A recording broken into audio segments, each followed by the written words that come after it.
Sí, algo ha pasado. No, sí, totalmente. Yo creo que hay total libertad de compartir. Yo creo que tu experiencia es muy rica porque tú eres una de las pocas personas que conoce pues la realidad española y la realidad latinoamericana, ¿no? En proyectos que has trabajado ahí y tú puedes tener una opinión mm, como observador muy objetiva, ¿no? De repente yo definitivamente tengo una opinión sobre eh, la artesanía peruana, pero estoy acá y soy es tan subjetiva, ¿no? Porque ahí está metido pues un poco de la pasión, un poco de mi ignorancia en algunos temas, ¿no? Pero tú cómo lo ves de más macro, como vista de águila así, ¿no? O sea, te es más fácil ver todo el mapa, ¿no? Como yo estoy metido abajo, por más que quiera subir, siempre bajo, ¿entiendes? Yo creo que esa es una buena mirada, ¿no? O sea, cómo nos ven. Eso es interesante, ¿no? O sea, cómo con ojos europeos ven a Latinoamérica. Eso es interesante saber porque para nosotros hay hay un dicho, ¿no? A ver, uno no es como es, sino uno es como lo miran o uno no es como cree que es, ¿no? Y por más objetivo y científico que puedas plantear una investigación, siempre hay ese ingrediente, ¿no? Subjetivo, ¿no? Que uno puede... Walter, yo creo que la mirada para mí tiene que ser mucho más global. O sea, decir, tú sabes que cuando yo me reitero en muchísimas afirmaciones, me reitero por la experiencia local, pero también con una mirada evidentemente a Latinoamérica, a la que quiero tanto. Pero creo que hay que ser mucho más local. A mí, por ejemplo, cuando Chele habla de sus experiencias en Asia, en Shanghái, etcétera, a mí me parece apasionante porque creo que muchas de esas experiencias que son locales allí se aprenden mucho del resto del mundo, ¿no? Cuando yo hablo un poquito en el texto de este año pasado de la experiencia en África, de los que hacen bicicletas con bambú, estás hablando de cosas o de las experiencias de lo que dicen los investigadores hindús sobre lo que sucede en sus países, ¿no? Con tantas dificultades. Pues yo creo que podemos aprender todos, o sea, decir que no hay una licencia local y a mí me gusta hablar en global, o sea, decir que es verdad que tengo más información y más datos y mucha más experiencia porque vivo en un contexto, pero creo que estamos llamados a poder hablar desde una experiencia global. Entonces, si me pides hacer el ejercicio, no solo lo voy a hacer de Latinoamérica. ¿Eh? Totalmente de acuerdo. O sea, yo creo que es parte de la... y acuérdate que este libro va a ir en, va a tener una llegada al mundo maker y al mundo académico, ¿no? Te cuento que este libro se está imprimiendo, el anterior, este de acá, en Chile, ¿no? Y nada menos que el CIDAP, el Centro Interamericano de Artesanías Iberoamericanas, o latinoamericanas, y que está escrita a las Naciones Unidas, está participando también, ¿no? O sea, lo puedes ver, acá está en el CIDAP, ¿no? Sí, sí, sí. Sí, Centro, sí. entonces, Conocí, de conocí al director. entrada va a tener un impacto y yo creo que es interesante lo que estás hablando, ¿no? O sea, cómo es que eh, lo, lo podemos entender, ¿no? O sea, con tus ojos, con tu mirada, ¿no? Con tu expertise y como diseñador, yo creo que sería muy significativo el, tu, tu aproximación, ¿no? O sea, y me parece, a mí también cuando Chele nos dijo, sí, que con la experiencia de China, como se me encrispó la piel, me dije, ah, China, mira, ¿cómo, y cómo será en China, ¿no? Habrá tanto que contar en China, o sea, Yo creo que eso también es rico. Aquí, Fíjate, son un país que preserva un montón sus tradiciones y tiene el concepto de familia súper arraigado frente a todo lo que estamos viendo de cómo está industrializándose, etcétera. Con lo cual ahí hay un doble poder. claro, Entonces, y es impresionante. China, hasta donde yo pude leer de lo que he investigado de China, China tiene como algo de 15 millones de artesanos. O sea, esa es una barbaridad, una potencia, pero eh, impresionante, ¿no? O sea, es apabullador, ya es solamente escuchar el número, ¿no? México tiene 12 millones, la India también va por ahí, y una novedad para mí fue Irán, ¿no? Que es un país si entras a investigar, de mucha tradición artesanal, y es potencia bueno, y también vete exportando. a otro de mis países, porque tengo el bloque comunista de los países de la antigua Unión Soviética bastante estudiado y te tengo que decir que, por ejemplo, vete a Uzbekistán, donde los gremios de artesanos están por ciudades y es impresionante, pero Sería, impresionante. sería La forma de maravilloso. organizarse, ¿no? Chele, la forma de organizarse. Sí, Eso por sería ejemplo, la forma interesante, de ¿no? organizarse Conocerlo. Yo creo que sí, sí, sería es muy... muy rico para nosotros conocer esa realidad que para mí es tan exótico como nosotros podemos resultar para ellos, ¿no? En países tan lejanos, tan... Nosotros eh, estamos intentando, tenemos un proyecto empezado que se llama Nacer en la Ruta de la Seda, que intenta analizar ciertos objetos artesanales a través de los rituales de nacimiento.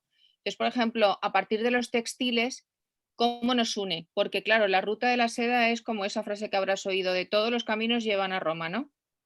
La ruta es un genérico y los caminos son muchos. Y los caminos, ahora estamos diciendo Irán, Irán es uno de los países que pertenece a la ruta de la seda. Todos aquellos países donde pasaba la ruta de la seda son súper ricos. Nosotros, por ejemplo, tenemos aquí tradición de unos tejidos especiales para nuestros trajes regionales, el denominado traje de valenciana. Y cosas tan curiosas como que, por ejemplo, las moreras que tú tenías plantados alrededor de tu campo de cultivo como algo secundario para dar de comer a los gusanos que tenías en la parte alta de la casa porque precisaban poca luz, pues en Uzbekistán ellos también plantan alrededor de los campos las moreras para dar de comer a sus gusanos, para producir su seda, que tiene distintos patrones, diferentes a los nuestros, pero que hay ciertas uniones y ciertas cosas que luego realmente sí que han quedado en esa herencia. Luego, claro, tú puedes distinguir según el tipo de esos estampados si es Uzbekistán, si es Kazajstán o si es otro de los países que están alrededor de. Y luego todo el tema de la orfebrería, etcétera. Luego, como está unido pues con Rusia, por ejemplo, encuentras que ciertos Rusia es un objetos mundo han tenido que ver desconocido. Rusia para mí es un mundo desconocido. Bueno, pues esos son buenísimos porque ahí tenían una tradición increíble textil donde los artistas más potentes trabajaban haciendo esos diseños para textiles de todo tipo, desde pañuelos hasta tejidos. Y es impresionante, es impresionante. Yo tengo una colección de pañuelos de la antigua Unión Soviética de seda que es impresionante. Y todos son diseños de artistas, porque estaba muy cotizado trabajar como artista dentro de esas fábricas. Impresionante, ¿no? Yo creo que ese Sí, sería sí, un bueno, hay un aporte montón de cosas muy por descubrir. significativo. Por eso el mundo es tan interesante, porque hay tantas cosas por descubrir. Que rascas un Sí, poco sí, y vas sí. sacando, ¿no? Sí, sí. Creo que esa es la riqueza cada publicación que se hace, creo que es rico por ese cúmulo de experiencias, ¿no? Como por ahí se decía, si se suma en años de experiencia fácil, se pueden acumular pues 500 años de experiencia, ¿no? Claro. Entre lo que tú has estado, no sé, si ponemos 20 años, 20 años, 20 años, aquí, solamente acá hay entre esta sala 80 años de experiencia. Y me quedo corto porque puede haber un poco más, ¿no? Y es inédito, ¿no? Porque es un flash, es un flyer, es una fotografía del momento que, que enriquece, ¿no? O sea, los modelos productivos de esos países y cómo es que se ha mantenido vivo tanto tiempo, ¿no? y creo que esta transferencia de conocimientos, de esa herencia que se ha mantenido definitivamente, ha tenido que pasar porque ellos tienen una concepción de la propiedad comunitaria, ¿no? O sea, que nadie es dueño de nada, todo fluye en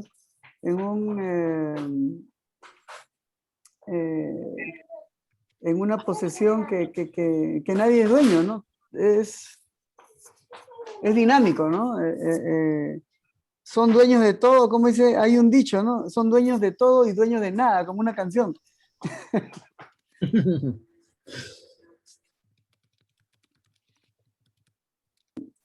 Y eso, no sé, Manolo, ¿cómo,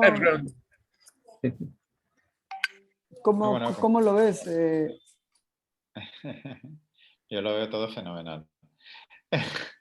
No, pero como ves, Chile tiene ahí unas experiencias de contextos de otras culturas en las cuales a veces no hemos profundizado. Yo creo que incluso no ha habido muchas conexiones tampoco en el ámbito de los Fab Labs. Es decir, creo que ahí hay mucha tela. Pero bueno, yo creo que es bonito el poder empezar ya a ir viendo este tipo de cosas desde un punto de vista más global, porque yo creo que el futuro es que se pudiera ir incorporando otras personas de otros contextos culturales que, es verdad, como tú bien dices, pueden resultar exóticos y que no lo son porque seguramente que tienen los mismos problemas o están encontrando otro tipo de soluciones muy válidas a lo que hacemos. Veo que nos has pasado por Drive los documentos, ¿no? O sea, la carpeta. Acabo de pasar a tu WhatsApp los drives para, bueno, para no ir abusando de su tiempo tampoco. Era, Vale. no sé, Chele, ¿qué te parece la experiencia? No sé, acá estamos, bueno, Fernando Utia también se está integrando recién, igual que tú. No sé, ¿cómo lo ves? Que sería Sí, sí, interesante.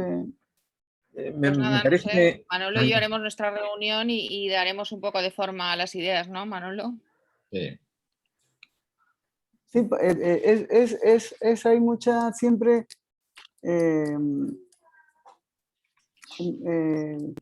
creo que desde que Manolo siempre participa, hay un dato curioso que quiero comentarles, ¿no? Siempre cuando dicen, pero este libro es del Fab Lab, de América Latina. Entonces, ahí por ahí salió, pero ¿y qué hacen los españoles acá? Me dice. Un mexicano me dice. Vamos. Ya empezamos con el rollo colonial de los cojones. Sí. No, pero Tengo me que lo digo. decir. ¿Sabes qué pasa, Chele? Que luego va el Walter y lo cuelga todo en internet, ¿sabes? No. No. Entonces yo le digo, pero yo le digo casualmente, eso es interesante saber qué piensan, ¿no? Y esto me lo dijo Fernando Meneses, y dice, no, pero ¿qué piensan después de 500 años? Siempre, ¿sabes que los mexicanos son más... Sí, bueno, lo tienen ahora, lo tienen así como metido en su ínsula de virreinato. Sí, tienen todo un discurso, pero no, pero sí lo leen y me lo comentan y me dicen, mira qué interesante, ¿no? O sea, pero siempre hay un ingrediente, ¿no? O sea, no lo digo que en todos los casos, pero sí como que genera mucha expectativa, ¿no? ¿Qué van a decir? Pero bien, yo creo que en el plano académico yo creo que es muy rico, ¿no? O sea, lo que tú aportas es muy significativo, lo que yo siento. Pero no sé. Bueno, es una anécdota. Es una anécdota. Claro, no, hombre, una cosa es el dejarte seducir por comentar cosas alegremente o tratar de defender a lo mejor unos valores o unas ideas en las que puedas pensar o un pensamiento o unas referencias que tienes respecto a algo. Pero yo creo que lo importante en estos momentos es que todo lo que podamos decir tenga rigurosidad científica o intentar al menos que haya una cierta rigurosidad científica. ¿Por qué? Porque si no estamos llamados al ensayismo. Y el ensayismo, el problema que tiene es que al final se reproduce el fenómeno de lo tendencioso, no de las tendencias, de lo tendencioso. Y bueno, sí, yo creo que es importante las corrientes de opinión, por supuesto, pero también hay que poner las cosas en su sitio. Y si queremos hacer un poco de ciencia con estos libros o con estas publicaciones, es mi pensamiento personal, ¿eh? Y esto está absolutamente grabado. Totalmente de acuerdo contigo. Lógicamente tenemos que ser lo más objetivos posibles y sacarnos esas cuestiones del corazón, que muchas veces a lo mejor no las mueve el propio corazón, sino que las mueve demasiado. Y nada, yo creo que tenemos que tener una visión, digamos, objetiva y una visión de tratar de dar solución entre todos los pensamientos, que los hay muchos y todos son tan válidos, como para tratar de dar solución a muchos problemas que tiene la artesanía, no solamente en Latinoamérica o Iberoamérica, porque a mí me gusta mucho hablar de Brasil y de Portugal. Y creo que no puede, y creo que sería un error solamente nombrar un continente, porque muchos de los problemas que tenemos o tenéis y tenemos son problemas que son comunes, es decir, es lógico que tenemos una historia común y luego también que compartimos una historia con el resto del mundo. También con ya no sé ni cómo se nombra lo de Uzbekistán o como se llame, Uzbekistán o países de esas características, ¿no? Y yo creo que también hay un contexto que dice, bueno, ¿cómo puede ser que Chele me esté diciendo que es así? Y es cierto, ¿no? Que haya una cultura de conexión entre lo que sucedía en China con lo que sucedía en Valencia, ¿no? Por poner un caso, pues sí, había conexión. Y había conexión cultural que está relacionada no solo con Marco Polo, sino que está relacionada con las relaciones que había comerciales durante muchísimos siglos y que aquí tuvo un momento dorado, que por eso existió un reino de Aragón que tuvo su capital en Valencia en un momento histórico. Entonces, bueno, pues esas cosas son importantes, ¿no? Y creo que son flujos. O sea, los flujos no son los flujos de hace 500 años en un momento histórico, o sea, son constantes los flujos.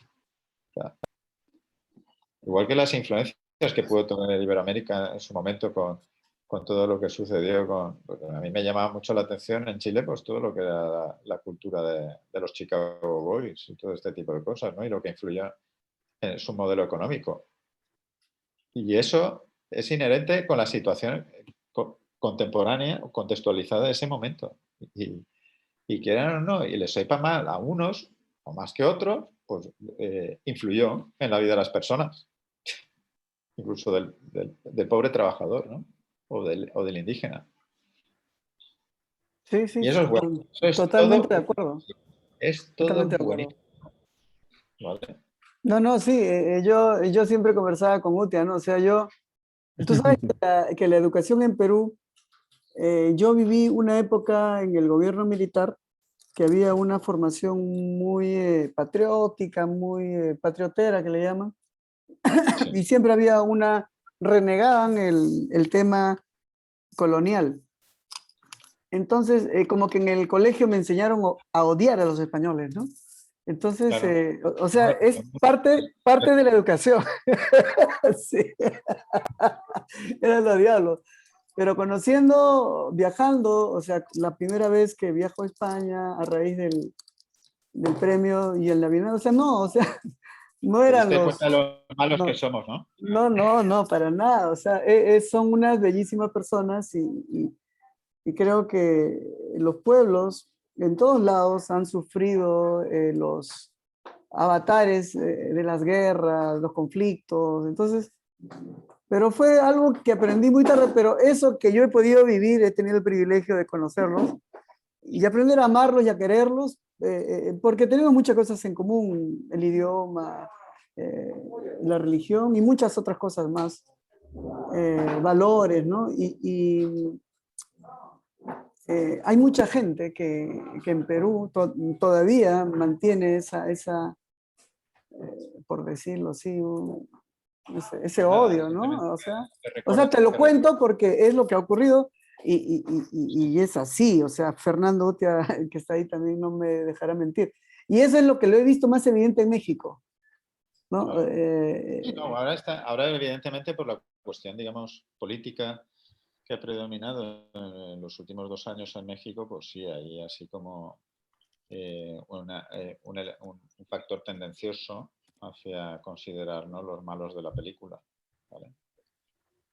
Y bueno, pues tampoco pasa nada. O sea, es decir, que yo también podría recordar pues, que la cultura de las universidades más antiguas y de toda Iberoamérica, pues realmente tienen una historia muy relacionada con España.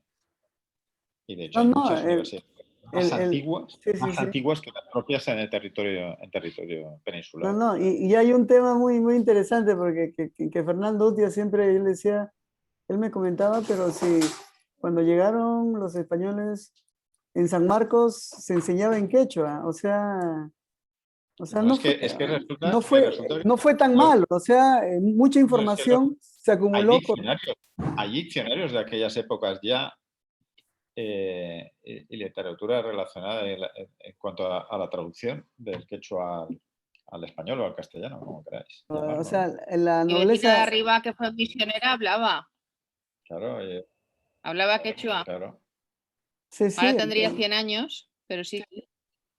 tú fíjate. sí, sí, y hay mucho, o sea, pero bueno, yo creo que es muy Pero que no pasa rico. nada, es decir, que no pasa nada absolutamente, es decir, que está el debate de las ideas, que a mí me sabe muy mal cuando derriba una estatua de Colón o una estatua de Isabel la Católica, pues sí, ¿qué quieres que te diga? Es decir, Ah, eso ocurrió en para, México, ¿no? Eso ocurrió para en mí México, no, ha sucedido en Colombia también. en Colombia y Entonces, en Estados Unidos pues, también me parece, en Boston. sí, bueno, en Estados Unidos están pasando cosas muy raras.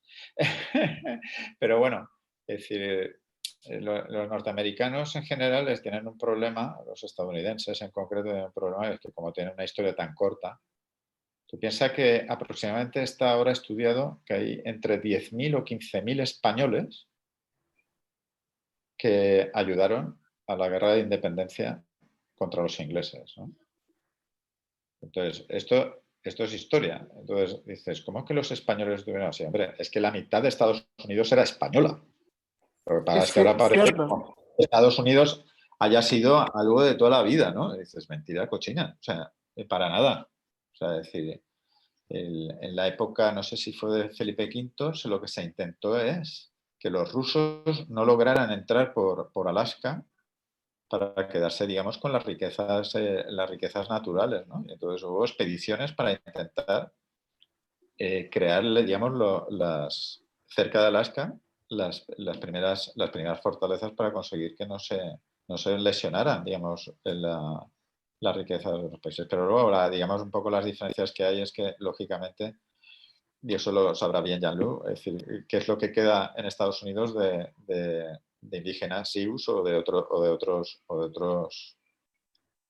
y qué es lo que queda en el resto de Iberoamérica. Y yo discuto mucho, históricamente. No, no, Pero sí, sí, el gran problema de Iberoamérica dentro de todas sus historias han sido precisamente los criollos, no han sido precisamente los españoles. Cuando la mayoría de las tribus indígenas y de todos los países iberoamericanos estaban con las tropas españolas, porque españoles había, por decirlo de alguna manera, muy poca gente. O sea, españoles de verdad. Entonces, realmente toda la lucha es una lucha verdaderamente manifiesta. O sea, toda la independencia contra las colonias, cosa que no sucede en otros países como es el colonialismo de la India, o el colonialismo asiático, o el colonialismo en África, ¿vale?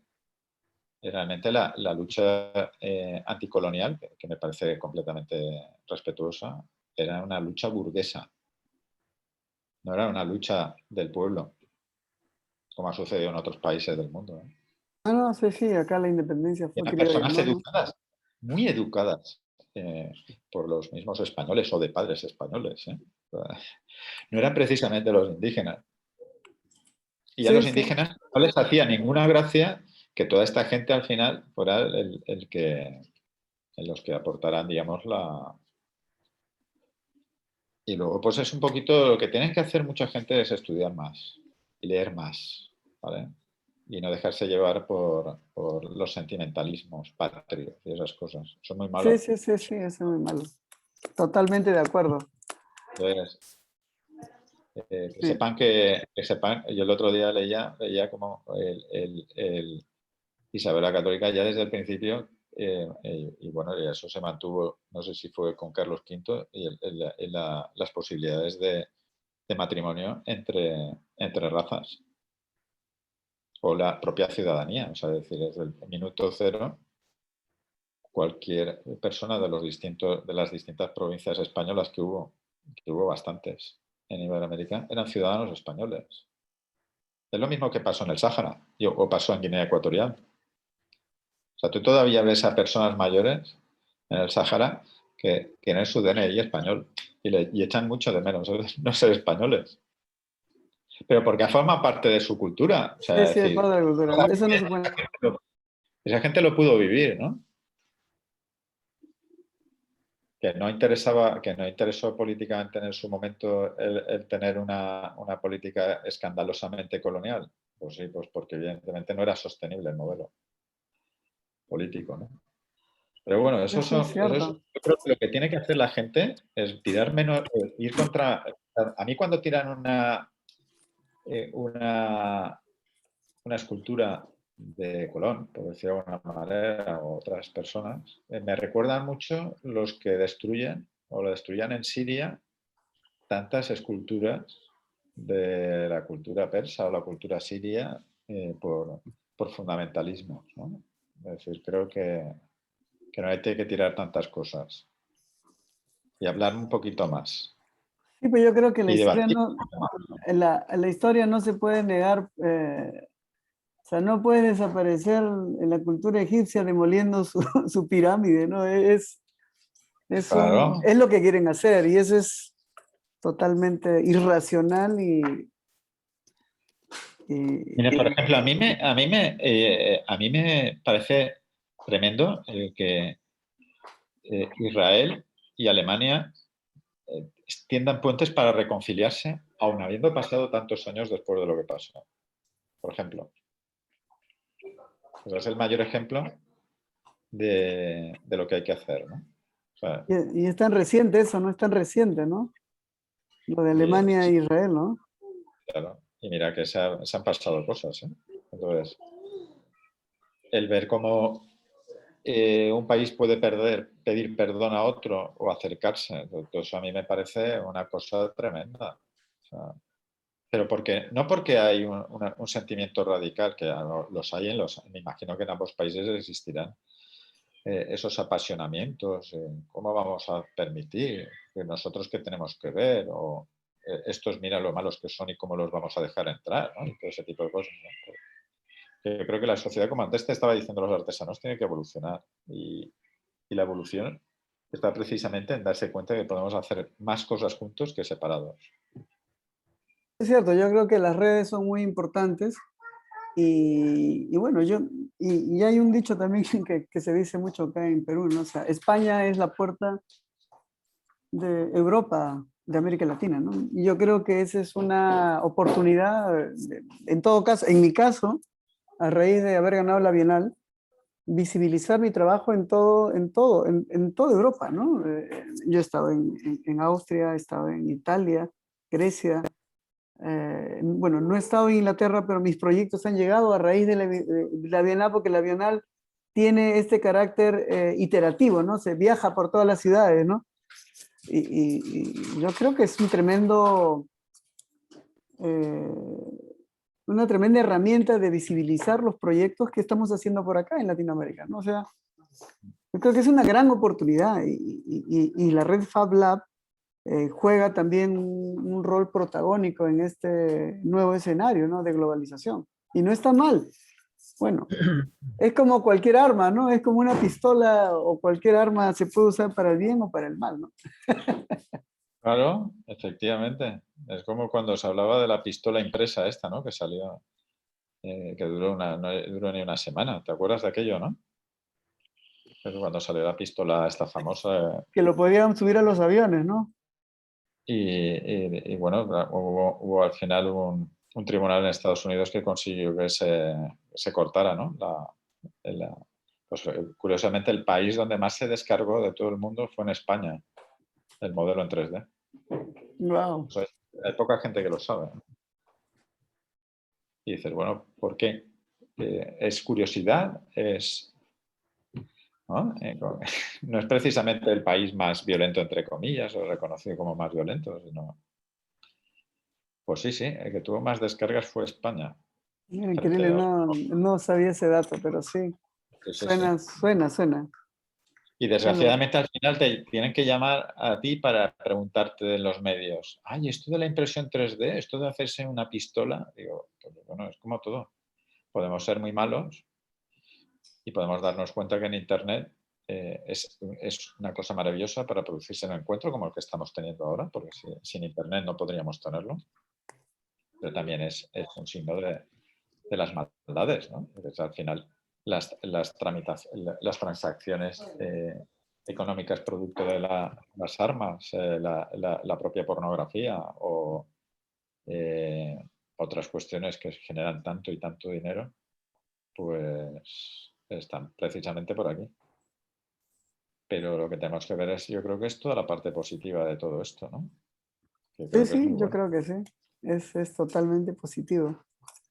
Entonces, bueno, yo respecto a lo de Iberoamérica, yo me río mucho. O sea, decir que yo creo que hay unas historias comunes muy sanas, muy sanas. Hay muchísimo más mejor que más peor.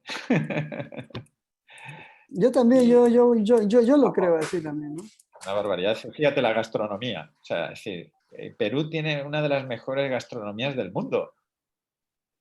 Y yo cuando he estado allí he comido, pues hay muchas cosas que me recuerdan a España y me recuerdan incluso a la forma de cocinar y de comer de mis abuelos, ¿no? De mis abuelas, mejor dicho, porque los abuelos no cocinaban entonces y tal, ¿no?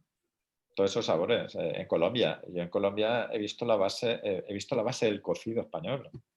Y vas a decir, no, pues es que aquí hay una olla paisa. Pues bueno, pues es maravilloso que haya una olla paisa allí en Medellín, ¿no? Pero Sí. porque hay cosas comunes, los dulces, ¿no? O sea, es decir, Sí, maravilloso los dulces, es impresionante. claro, y que ha habido ahí unos cruces entre evidentemente lo que venía en España, el chocolate, ¿no? Es decir, ¿cómo vamos a negar que el chocolate no salió de donde salió? Pero también hay que entender que al final el chocolate se reconvirtió y se hizo de gusto comercial gracias a los monjes. O sea, aquí hay una historia que además poca gente sabe, que es que cuando llegó la embajada japonesa, entró por Alicante, muy cerca de Valencia, creo que fue en la época de Felipe V, o sea, hubo el primer encuentro entre un emperador, o sea, entre dos pueblos de emperadores, estaba el imperio japonés y el imperio español, ¿no?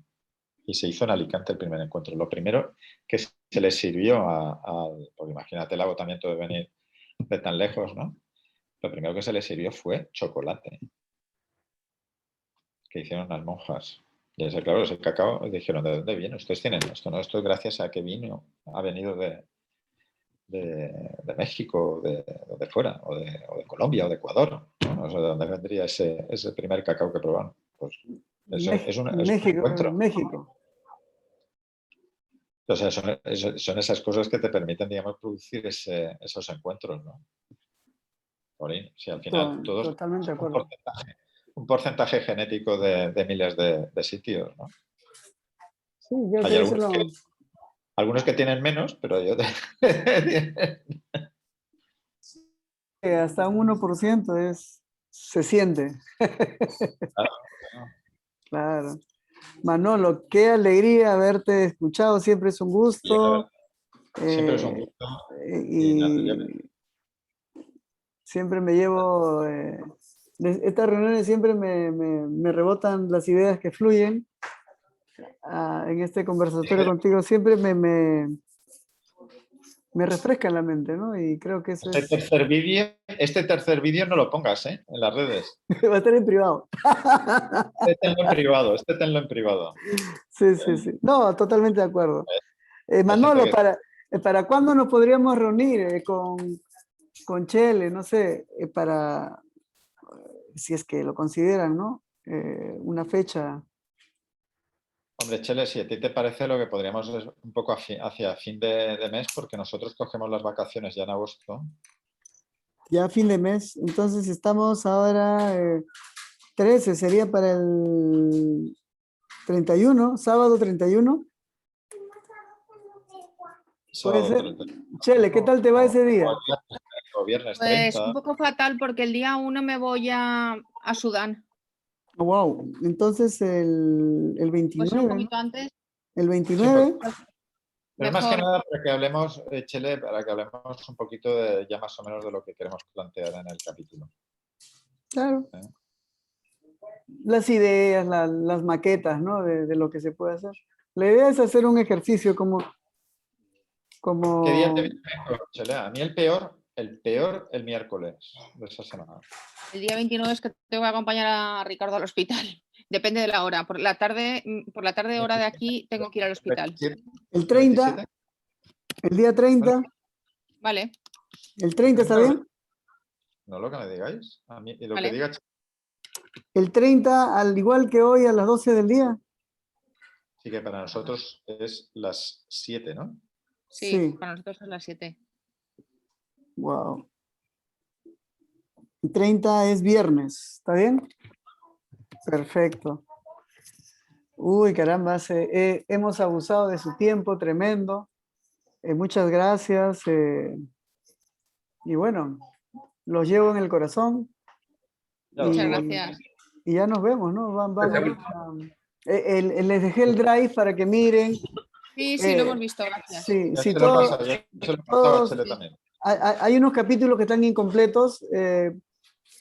Los que están llenando ahí es como que están ahí ¿cómo dices tú? Work in process, ¿no? Progress. Work in progress. O sea, ahí están en línea, están avanzando, ¿no? Entonces ahí puedes ver el estado, ¿no? Los que están traducidos al inglés ya son ya los que han quedado, ¿no? Sería interesante que leas el capítulo de Jean-Luc que está ahí, que hay una parte que ya se va a cortar ahorita ya y nos despedimos, que están en las protestas y Jean-Luc está, creo que, bajándose una estatua de Colón.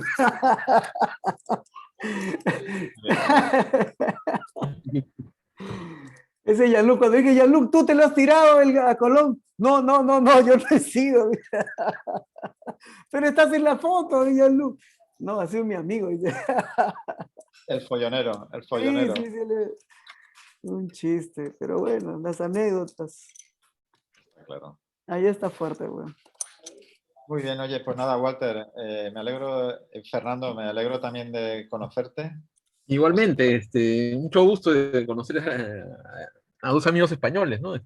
Claro, Siempre he tenido amigos españoles ya desde la infancia, inclusive. Así Igualmente. que, bueno, manifestar el agrado de haber podido participar en una conversación con ustedes, ¿no? Con todo el conocimiento, ¿no? que he podido apreciar, ¿no? Tanto de Manolo, ¿no? Con estos detalles, ¿no? ¿no? De las patentes, ¿no? Estas cosas, registros, ¿no? Que yo desconocía, ¿no? O de Chele también, que su experiencia en Uzbekistán, en sitios tan lejanos, realmente exóticos para mí. Me voy a Uzbekistán, hoy voy a entrar a internet. El tema de los gremios, ¿no? El tema de los gremios. Pues te va a sorprender. Ya, correcto, ¿no? O la estética rusa, ¿no? Los pañuelos, ¿no? Entonces, hay temas, ¿no? Que sí. Sería bueno ya conversarlo en un futuro próximo. Claro. la próxima. El 30 de julio. Un abrazo, ya se corta en un ratito se corta. Un abrazo. Muy bien, buenas noches.